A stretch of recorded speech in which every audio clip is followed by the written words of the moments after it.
본 말씀을 통해서 하나님의 시계라는 제목으로 말씀 증거하겠습니다. 우리가 살아가면서 시간을 확인하고 행하기 위해서는 시를 알려주는 그러한 시기가 필요합니다. 사람들이 가지고 있는 시계는 시와 분과 초로 구성되어 있어서 우리는 시계를 보면서 몇 시, 몇 분, 몇 초 이것을 알 수가 있습니다.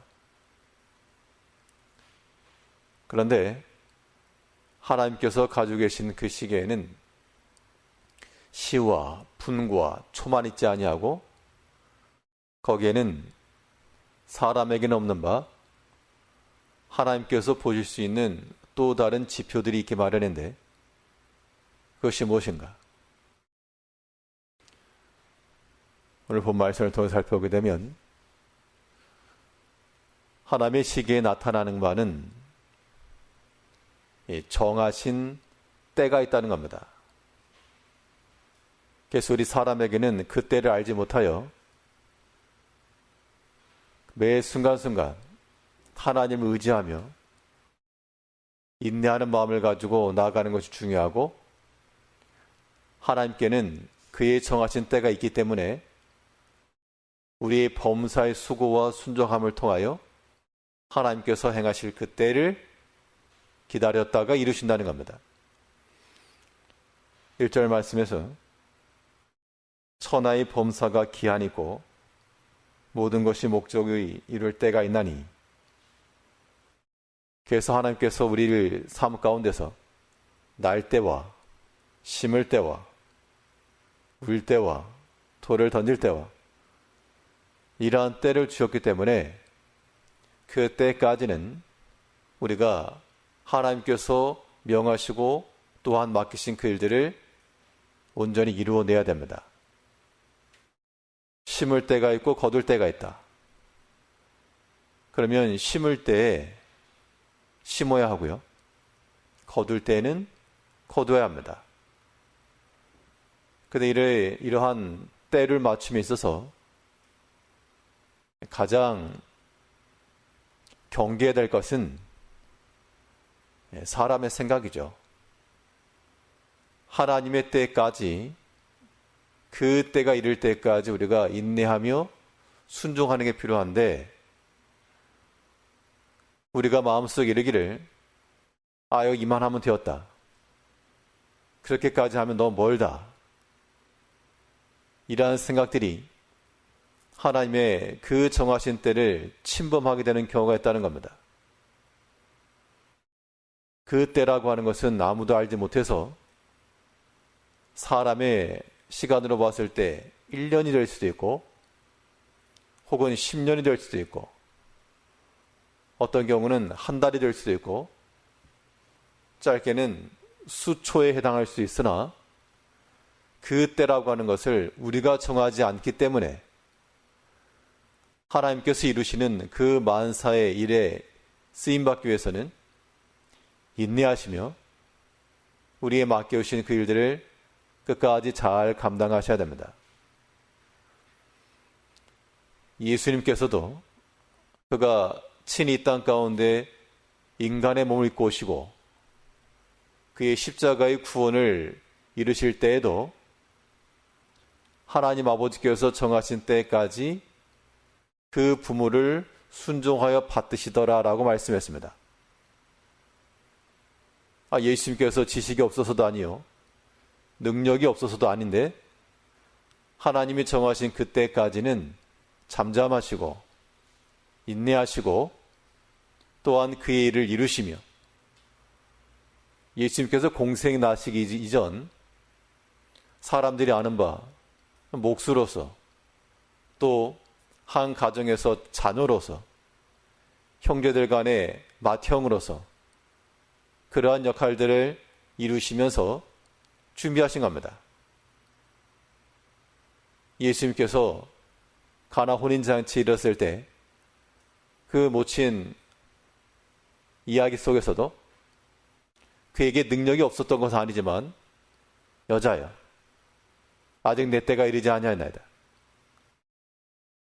예수님께서는 자신의 가진 능력과 실력과 할 수 있는 모든 일들을 자신의 때에 이루려 하신 것이 아니고 하나님께서 정하신 때까지 기다리신 겁니다. 우리는 어떻게 하는가? 하나님이야 하나님의 때까지 이르신다 하지만 우리는 모르는데 어떻게 할 것인가? 그렇기 때문에 거기는 인내가 필요한 것이고 사람의 생각을 버리고 겸손히 낮추는 데 있습니다. 하나님께서 아브라함에게 약속하시기를 내 몸에서 날자 그로 인하여서 하늘의 별과 같이 바다의 모래와 같이 내 자손을 번성케 하시겠다. 약속은 다 좋은데 지금 당장 아들이 없는데 그 이후에 손자, 손녀들 기다 볼 수가 없다는 겁니다. 하나님의 약속이 있었지만 10년이 지났고 사람이 없었죠. 근데 그 10년 만에 하나님께서 아들을 주셨는데 근데 그 하나님의 정하신 때가 이르기 전 곰곰이 생각을 해보니까 자기는 점점 늙어가고 있고 이러다가는 하나님의 뜻을 이루지 못하겠다. 그렇게 해서 자신의 대안으로 나왔던 것이 첩을 취하고 거기서 자녀를 낳았는데 그가 이스마엘이었습니다. 하나님의 때까지 인내하고 기다렸으면 하나님이 약속하신 대로 그러한 일을 받았을 것이나 거기에 사람의 생각이 들어가니까 이래야도 빨리 간다. 지금 내 상황에서는 이거 이스마엘로 족하다. 그렇게 하다 보니 그 때로부터 지임에 이르기까지 분쟁과 반목 역사가 반복되고 있는 겁니다.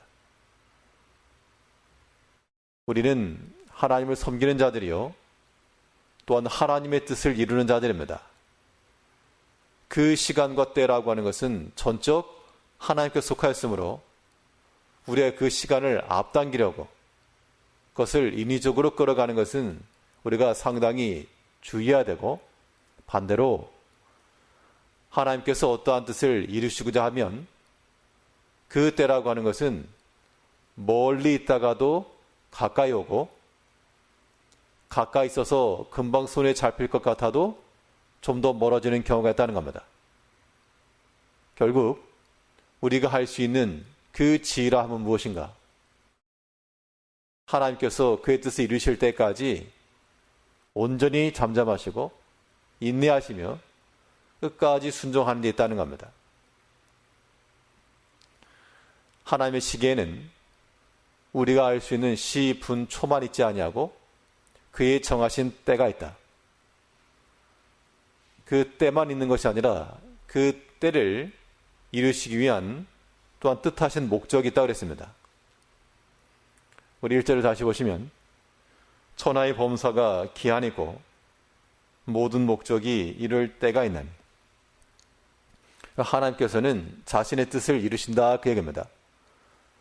그러면 우리가 하나님의 시간표대로 살아간다고 할 때에는 반드시 기억하실 것이 하나님께서 나를 통해 이루시는 그 때가 언제인가 뿐만 아니라 그 때를 우리가 잘 알 수 없으니 우리는 하나님이 기뻐하시는 그 목적과 뜻을 항상 실천하며 살아가는 데 있다는 겁니다. 심을 때가 있고 거둘 때가 있다. 언제 거두어야 될지 그 때를 알 수 없으니 하나님께서 명하신 때까지는 지속하여 심고 또 하나님께서 이제 그만 심어라 하실 때가 있다는 겁니다. 그러한 하나님의 표시가 우리가 눈에 보이고 귀에 들리도록 이제 그만해라 그런 말이 있지 않지만 섭리 가운데 역사하시는 하나님께서 여러 가지 모양과 여러 가지 사건과 일들을 통해서 우리에게 말씀하시는 때가 있다는 겁니다. 근데 하나님의 때인지 아닌지 이것이 하나님의 뜻인지 아닌지를 분별할 수 있는 하나의 방법은 하나님의 뜻이면 그 일이 이루어지는 과정이 자연스럽게 됩니다. 비록 안 될 것 같고 막힐 것 같아도 일이 어떻게 좀 술술 풀어지게 되어 있고요. 또 하나님의 뜻을 이루는 것이면 우리 마음에 평안이 있게 됩니다. 외적인 상황에서는 굉장히 복잡해 보여도 생각이 정리가 되고 마음이 안정이 되며 하나님께서 행하실 것들을 기대하게 되는 것. 그런 것이 하나님의 그 때와 하나님의 뜻하신 목적을 이루어가는 우리 하나님 자녀들의 상태가 되는 겁니다. 이러한 것들 우리가 살아오면서 경험적인 지식들을 알고 계시는 것들이죠. 이제 우리가 여러 가지 복잡하고 분유하고 요동하는 세상 가운데 살아가지만 우리는 하나님의 때, 하나님의 뜻이 이루어질 것을 믿으시고 우리는 온전히 낮은 마음으로 겸손하며 하나님이 정하신 때까지 순종하며 우리 마음의 평안과 하나님에 대한 기대감으로 오직 그 하나님의 시간표대로 그의 타임 스케줄에 따라 온전히 쓰임받는 주의 백성들 되시길 바라겠습니다. 기도하겠습니다.